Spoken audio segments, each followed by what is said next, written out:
With Russia scraping the bottom of the barrel with their own equipment, they seem to buy the same from other countries.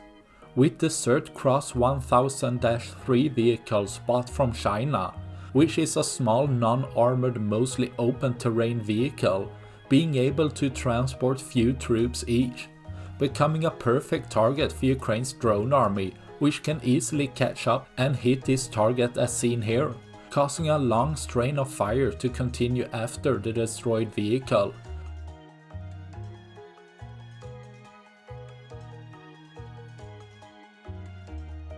Showing Russia is willing to buy whatever equipment they can get in quantities, leaving basically no armor for their troops when traveling with these.